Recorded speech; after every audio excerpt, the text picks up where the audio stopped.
Getting back to the surface took 2 hours of hard climbing, but the tactical situation had stabilized in their absence. The alien weapon systems maintained a defensive perimeter around the colony, while Archon Lysander consolidated his forces around the Central Command Complex. Status report. Juno said as they rejoined Torres in the underground resistance base. Stalemate, he replied grimly. Your alien friends have neutralized their technological advantages, but Lysander is threatening to execute enhanced colonists if we advance. He's got them positioned around critical infrastructure, making any assault a suicide mission.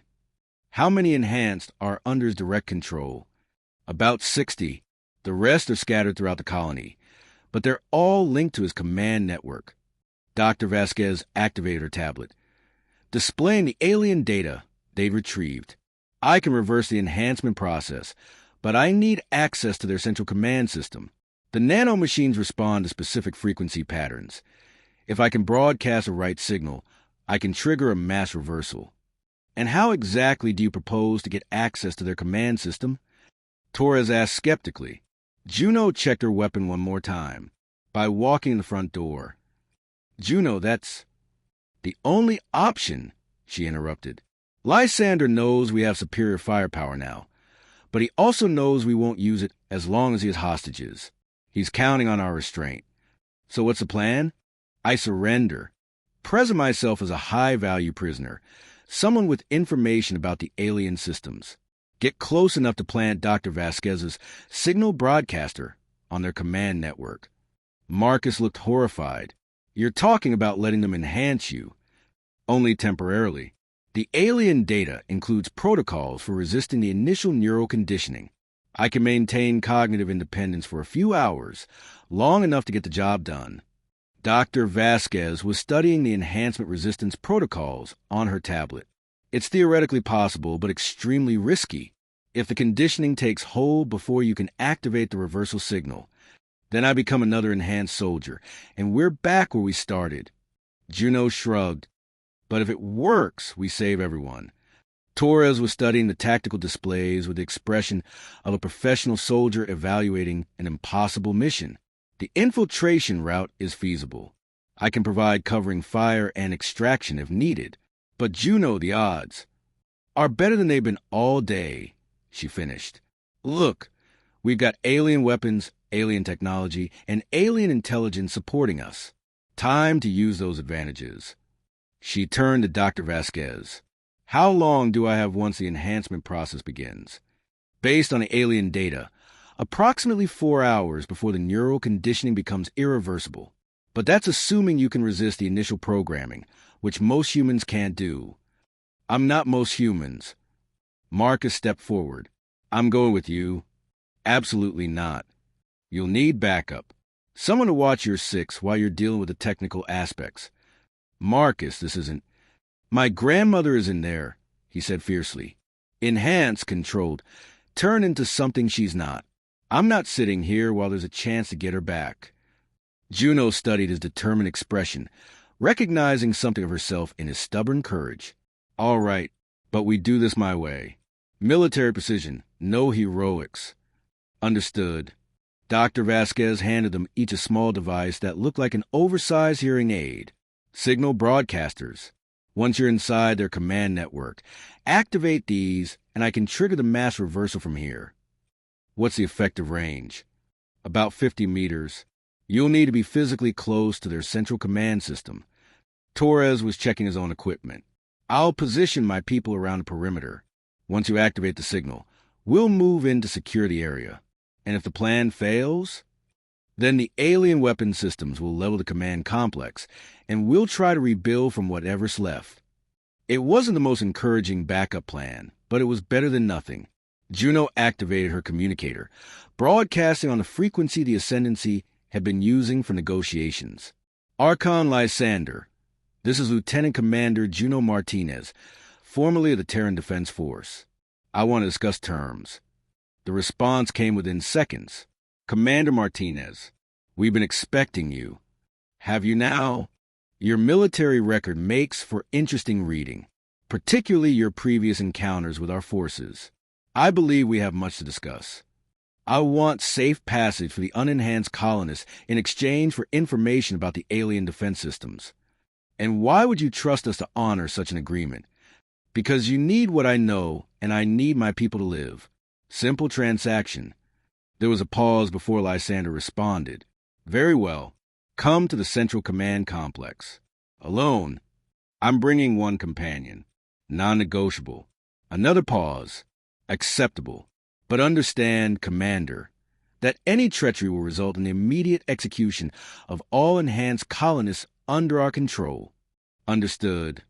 Juno deactivated the communicator and turned to her small team. This is it. Dr. Vasquez, you'll need to monitor our biosignatures and be ready to trigger the reversal the moment we're in position. Torres, keep your people ready, but don't move until you get the signal. What signal? Marcus asked. Juno smiled grimly. You'll know it when you see it. The walk to the Central Command Complex felt like a journey through an alien landscape, even though they were still in the colony Juno had called home for 3 years. Enhanced soldiers watched them from positions throughout the settlement, their glowing eyes tracking movement with predatory intensity. Remember, Juno said quietly to Marcus as they approached the main entrance, these are still our people. Whatever happens, don't forget that. The complex had been transformed. What had once been a simple administrative building now pulsed with organic modifications. Walls that breathed, interfaces that responded to thought rather than touch, an overall sense that the structure itself was alive. Archon Lysander waited for them in what had been Director Okafor's office. He was even more striking in person than he'd appeared in the surveillance footage, tall, elegant, with the kind of perfect symmetry that could only be achieved through extensive genetic modification. But his eyes held an intelligence that was distinctly inhuman. Commander Martinez, he said, rising from behind a desk that had grown from the floor like a living thing. Your reputation precedes you, as does yours. Please sit. The floor formed chairs beneath them, adjusting to their physiology with disturbing precision. Tell me about the alien systems. Juno settled into the organic furniture, trying not to think about how it seemed to be reading her biosignatures. What do you want to know? Everything. Origin, capabilities, tactical doctrine. But first, I'm curious about your motivations. Why betray your own species for unenhanced humans? You mean why choose my friends over your cause? I mean why choose stagnation over evolution? It was a conversation Juno had expected. The Ascendancy's entire philosophy was built on the assumption that enhancement was not just beneficial, but inevitable. To them, resistance wasn't just futile, it was actively harmful to the species. Because evolution should be a choice, she said simply, not something imposed by force. Lysander studied her with those disturbingly perfect eyes. Choice is an illusion, Commander. Biology, physics, chemistry, these forces shape every decision we make. We merely offer conscious direction of evolutionary pressure. By enslaving people's minds, by freeing them from biological limitations. He gestured, and the walls displayed images of enhanced humans performing feats impossible for baseline biology. Look at what we offer. Strength, intelligence, longevity, freedom from disease, and genetic defects. How is this not obviously superior? Because it's not really human anymore. And why is that inherently bad? It was, Juno realized, a genuinely philosophical question. From Lysander's perspective, the transformation of humanity into something post-human was not just beneficial, but morally necessary. The refusal to accept enhancement was, in his view, a form of willful ignorance. Because some things are worth preserving, she said finally, flaws and all. Even when those flaws cause suffering, even then. Lysander was silent for a moment, apparently considering her answer. You intrigue me, Commander. Most unenhanced humans either embrace our gifts immediately or resist out of fear. But you resist from principle. Is that a problem? On the contrary, it makes you an ideal candidate for enhancement. The statement hung in the air like a threat. Marcus tensed beside her, but Juno remained calm. This was what she'd expected. The alien systems, Lysander continued, are they automated defenses, or is there active intelligence behind them? Both, Juno said truthfully. The facility is extensive, with multiple control centers and weapon systems. But there's definitely intelligent direction. Artificial intelligence? I don't think so. More like preserved consciousness. The builders uploaded themselves into their technology before they died. Lysander's expression sharpened with interest. Digital consciousness? That's a technology we've been pursuing ourselves. With limited success, I imagine. The biological enhancement approach has advantages, but also has limitations, such as mortality. Enhanced humans still die. Eventually, digital consciousness offers true immortality. It was a carefully crafted lie, designed to appeal to Lysander's obvious ego and ambition. The alien system wasn't digital consciousness, but something far more complex. A collective intelligence distributed across quantum substrates that defied easy categorization. And you could provide access to this technology? In exchange for the safety of the unenhanced colonists, yes. Lysander stood and moved to the window, looking out over colony with the expression of someone contemplating empire. The terms are acceptable, but first, you must accept enhancement yourself. That wasn't part of the deal. It is now. He turned back to face her. How can we trust unenhanced intelligence to accurately represent such complex technology? The cognitive limitations alone would make reliable communication impossible. Furthermore, he continued, enhanced senses will allow you to perceive aspects of the alien technology that baseline humans cannot.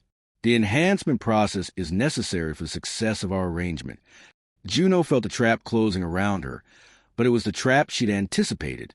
Fine, but my companion remains unenhanced until I verify that the alien systems are accessible. Acceptable. Marcus started to protest, but Juno silenced him with a look.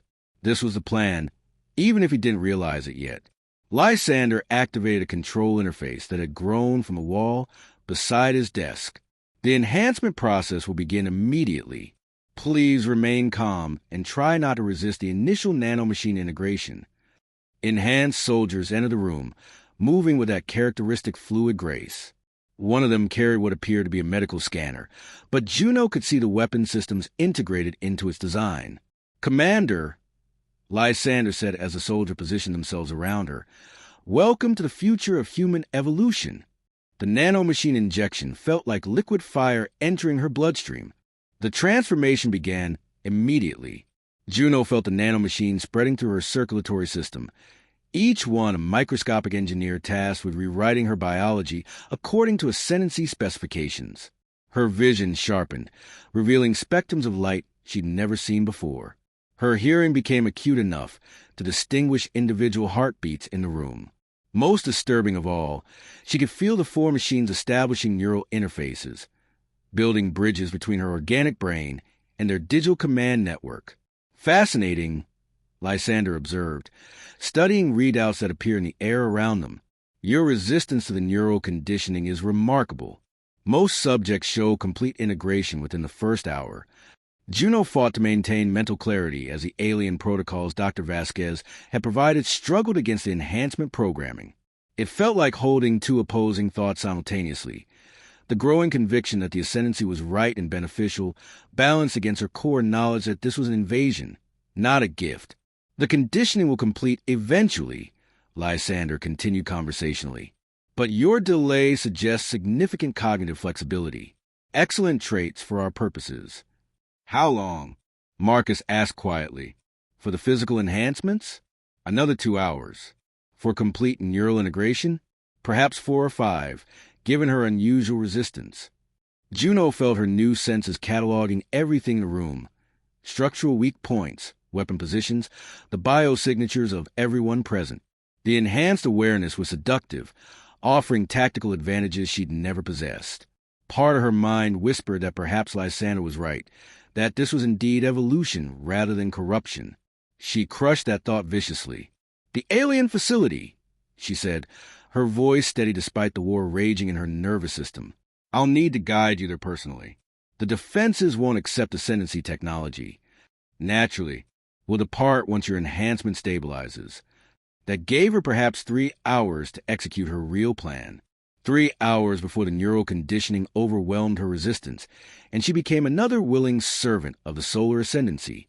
She activated the signal broadcaster Dr. Vasquez had given her, using enhanced motor control to disguise the movement as a simple gesture.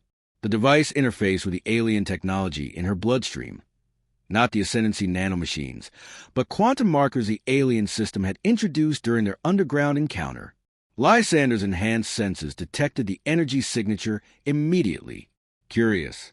You're broadcasting some form of quantum entanglement signal. Communication protocol for the alien defenses. Juno lied smoothly. They need to verify my identity before allowing approach. And your companion? He's genetically tagged as a non-threat. The aliens are very precise about threat assessment. As she spoke, Juno could feel the signal broadcaster connecting with the underground facility, not to trigger the mass reversal. Not yet, but to establish communication with the alien intelligence and coordinate her real plan.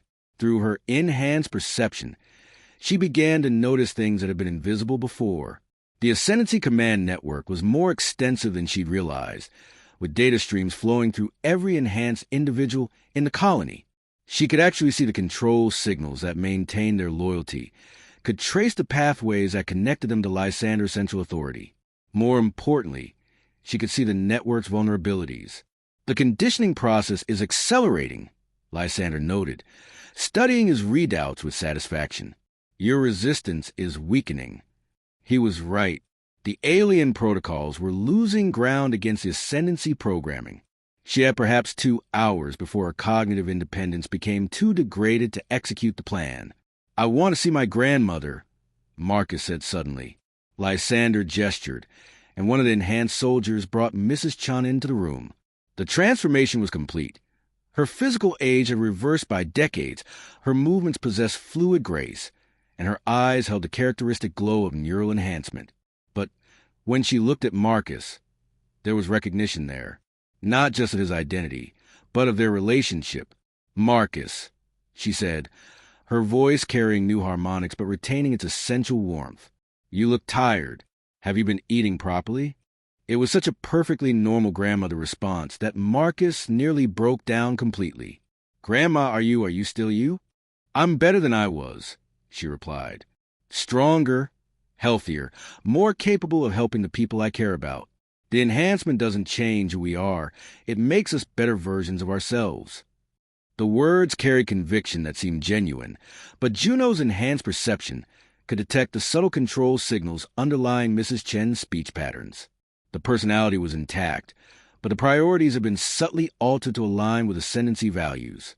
You see, Lysander said to Marcus, your grandmother remains herself, simply freed from biological limitations. She's being controlled. She's being guided. There's a difference. Marcus looked like he wanted to argue, but Juno caught his eye and gave an almost imperceptible shake of her head. Not yet.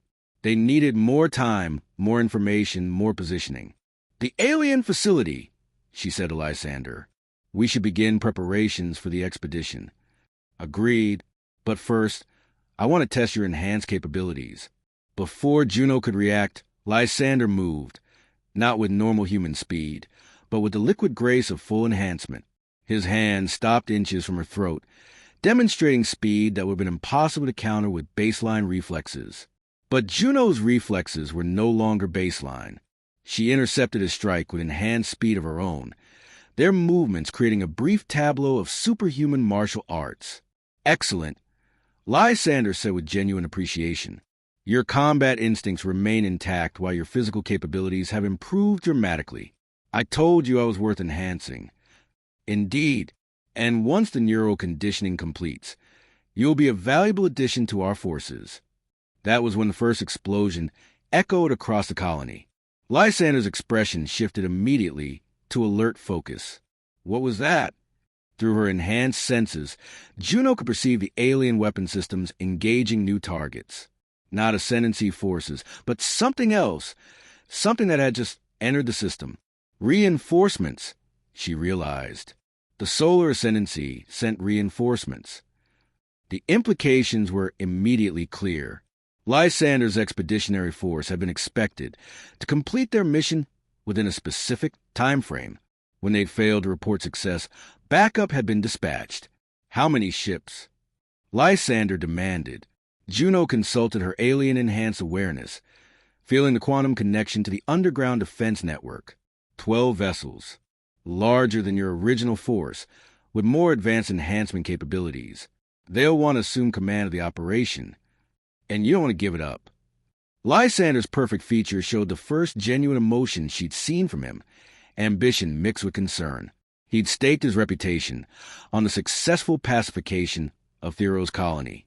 Failure would mean loss of status within the ascendancy hierarchy. The alien technology becomes more crucial, he said finally. If we can access their weapon systems, we can demonstrate our capability to the reinforcement commanders. Juno felt pieces of her plan clicking into place. Ascendancy internal politics were about to become her greatest weapon. Then we should move immediately, she said, before the new commanders arrive and start asking questions. Agreed. Lysander activated his communication systems. All units, prepare for underground expedition. We depart in 30 minutes. As enhanced soldiers moved to execute his orders, Juno caught Marcus's eye and nodded slightly. The real operation was about to begin. The expedition to the alien facility was larger than Juno had expected. Lysander brought 20 enhanced soldiers, plus scientific equipment and communication, gear designed to interface with xenotechnology. They moved through the tunnel system with enhanced speed and coordination, covering in 30 minutes what had taken Juno's team 3 hours. But as they descended toward the alien complex, Juno's enhanced senses detected something that made her smile inwardly. The maintenance construct was ready for them. Remarkable. Lysander breathed as they entered the main control chamber. The integration of organic and mechanical systems is beyond our current capabilities. The alien displays activated automatically, showing status reports and system configurations that appear designed to impress rather than inform. The maintenance construct approached them with what almost seemed like enthusiasm, manipulating controls to demonstrate the facility's capabilities. It's trying to communicate, one of Lysander's scientists reported. The interface protocols are adapting to our enhancement technology. Can we establish command authority? Lysander asked. Possibly. The system seems designed to recognize superior intelligence and grant corresponding access levels. That was exactly what Juno had hoped they would think. Through her quantum connection to the alien system, she could sense the real plan unfolding. The maintenance construct wasn't trying to grant them access. It was studying their enhancement technology with the same precision it had used to analyze the colonists. Commander Martinez, Lysander said, use your previous experience to facilitate interface protocols. Juno approached the main control system, placing her hands on surfaces that felt warm and almost alive. Through her enhanced neural interfaces, she could feel the alien technology responding, but not in the way Lysander expected. The system was downloading everything: command codes, network protocols, enhancement specifications, even the personal neural patterns of every enhanced individual in the expedition. In seconds, it had acquired a complete understanding of ascendancy biotechnology. Interface established, she reported. The system is granting us access to tactical displays. What appeared on the chamber's walls was indeed tactical information, but not the kind Lysander had hoped for. The display showed the reinforcement fleet in detail. Ship configurations, enhancement capabilities, command structures, and most importantly, their current tactical dispositions around Theros' colony. They're not here to support you, Juno observed, studying the data. They're here to replace you. Lysander's enhanced features showed controlled anger. Archon Vega. I should have expected political maneuvering. Who's Archon Vega? My primary rival within the solar ascendancy hierarchy. She's using my delayed success as justification for assuming command authority. The alien displays updated, showing communication intercepts from the reinforcement fleet. Vega was indeed preparing to remove Lysander from command, citing tactical inefficiencies and inadequate progress in the pacification mission. The alien weapon systems could change that balance, Marcus said quietly, playing his role perfectly. Indeed. Lysander moved closer to control interfaces. Can we target the reinforcement fleet? Juno pretended to study the alien controls while actually coordinating with the facility's true intelligence. Yes, but there's a complication. The weapon systems require authorization from multiple command nodes.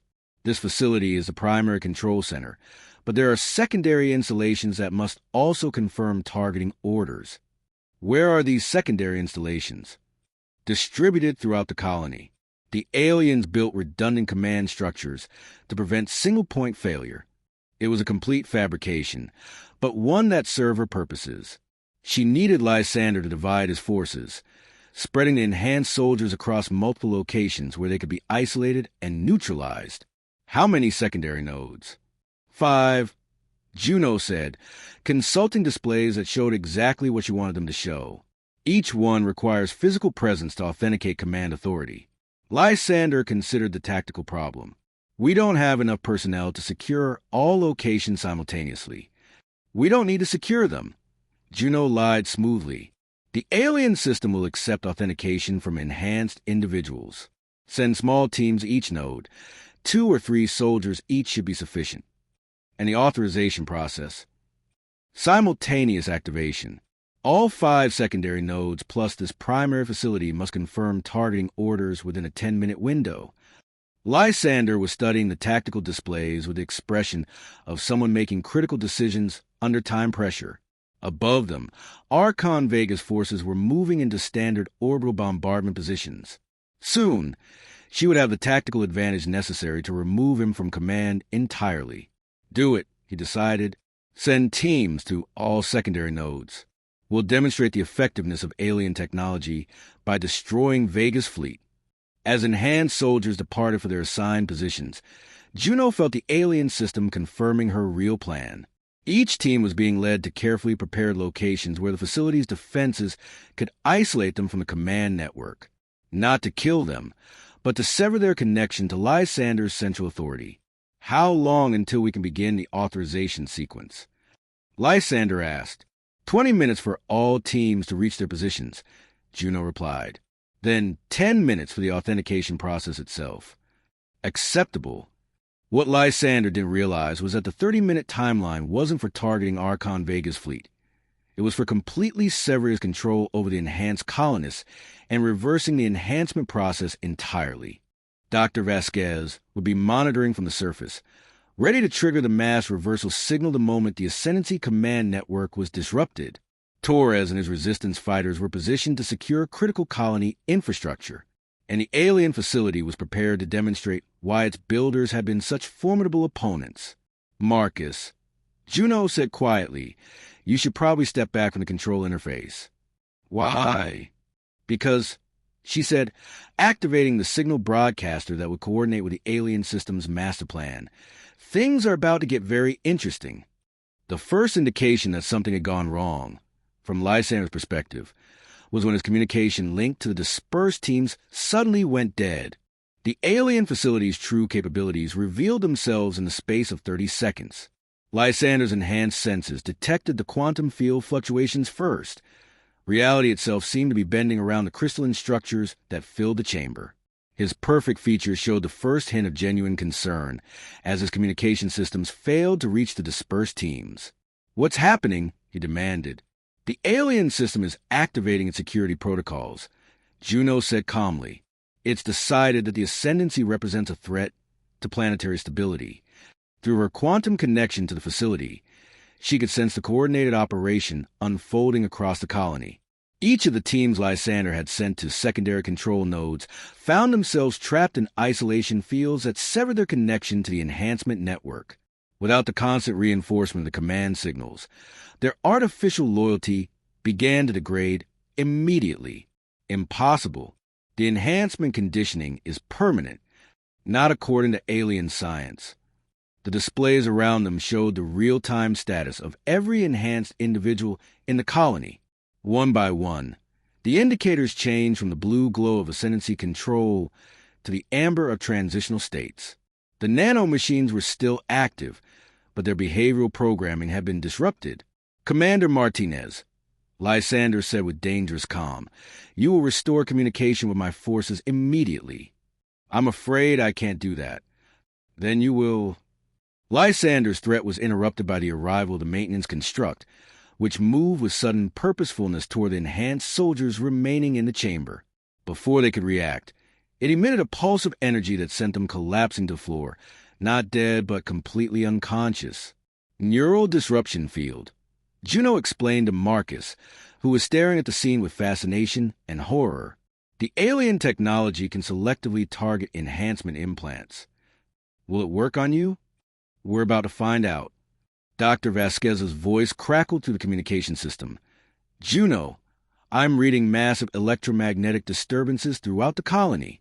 Are you ready for the reversal signal?" "Do it." The effect was immediate and dramatic. Through her enhanced senses, Juno felt the reversal signal propagating through every nanomachine in her system. The artificial neural pathways that had been slowly overriding her personality began to dissolve, taking with them the seductive certainty of ascendancy ideology. But more importantly, the signal was broadcasting throughout the colony's enhanced population. She could actually perceive their individual transformations, the moment when artificial loyalty gave way to genuine confusion, when enhanced capabilities remained but the compulsion to serve the ascendancy disappeared. "No!" Lysander moved with enhanced speed toward the alien control systems, apparently hoping to disrupt the reversal process. He never reached the controls. The maintenance construct intercepted him with mechanical precision, its multiple arms restraining the enhanced Archon without apparent effort. But rather than simply holding him, the alien system began a more complex procedure. "It's studying him," Juno realized, learning everything about ascendancy enhancement technology. Through the chamber's displays, they could watch as the alien intelligence dissected every aspect of Lysander's modifications: genetic alterations, cybernetic implants, neural conditioning protocols, even the quantum entanglement systems that connected him to the Ascendancy fleet. "The knowledge will help refine the reversal process," Dr. Vasquez's voice reported. "I'm seeing improved success rates across all enhancement categories." On the surface, the tactical situation was shifting rapidly. Enhanced colonists throughout the settlement were experiencing various stages of cognitive liberation. Some retained their physical modifications while regaining mental independence. Others were undergoing complete reversal, their bodies returning to baseline human parameters. Most importantly, they were no longer under ascendancy control. "Torres here," came the security chief's voice. "We've secured the command complex. Enhanced soldiers are surrendering or requesting medical assistance. What's the status of the alien weapons?" Juno consulted the facility's tactical displays. "Standing by for orbital engagement. Archon Vega's fleet is moving into attack position. Can the alien systems handle 12 ships? We're about to find out." The chamber's displays showed the space around Thero's colony in real time. Vega's reinforcement fleet had assumed standard bombardment formation, preparing to assert control through overwhelming firepower. Their enhanced crews were confident in their technological superiority, unaware that they were about to encounter defensive systems designed by a civilization that fought their predecessors to a standstill. "Orbital strike commencing," Dr. Vasquez reported. Multiple energy signatures launching from planetary surface. The alien weapons were nothing like human military technology. Instead of destructive bombardment, they used precision targeting that disabled rather than destroyed. Ship after ship found their enhancement systems failing, their organic components reverting to baseline parameters, their crews suddenly free of the conditioning that had made them willing servants of post-human ideology. "Vega's flagship is attempting to retreat," came Torres's update. "The other vessels are reporting system failures across the board."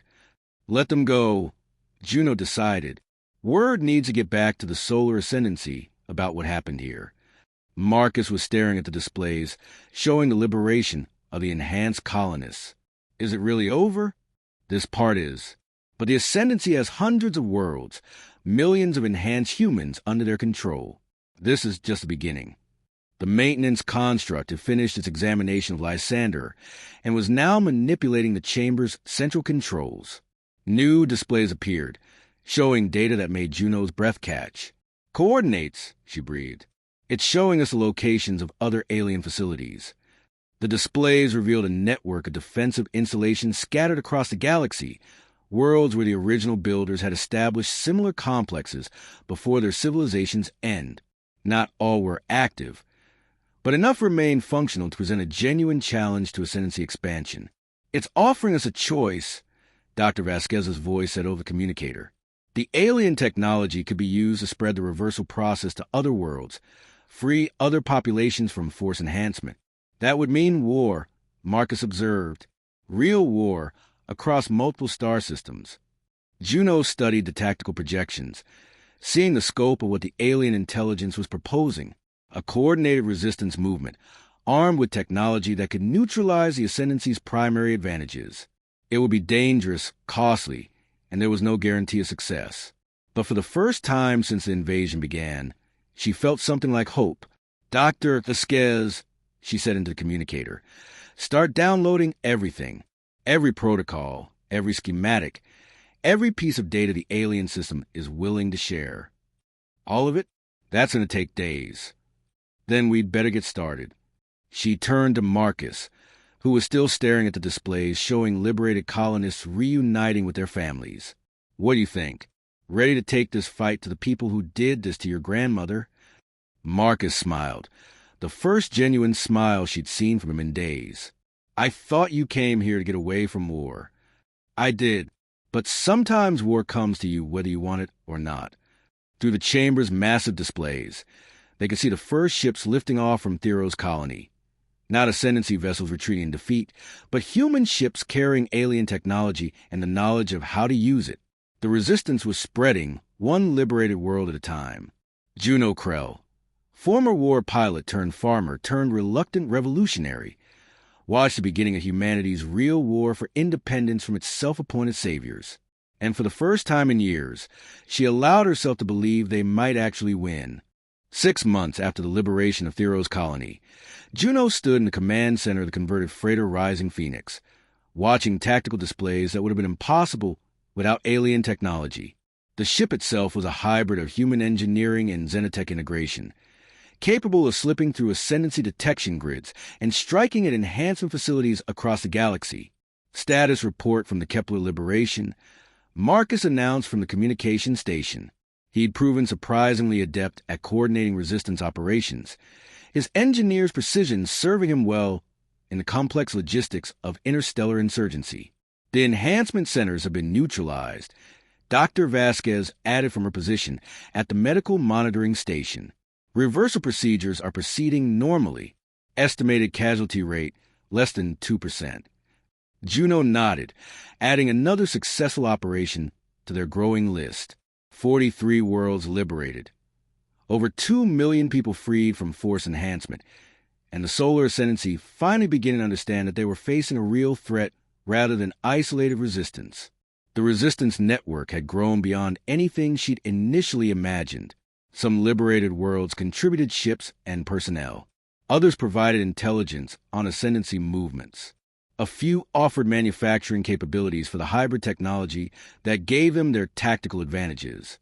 But the core of their success remained the alien defensive network that stretched across the galaxy like a sleeping giant. Each activated facility provided new capabilities, new insights into technology that made their war possible.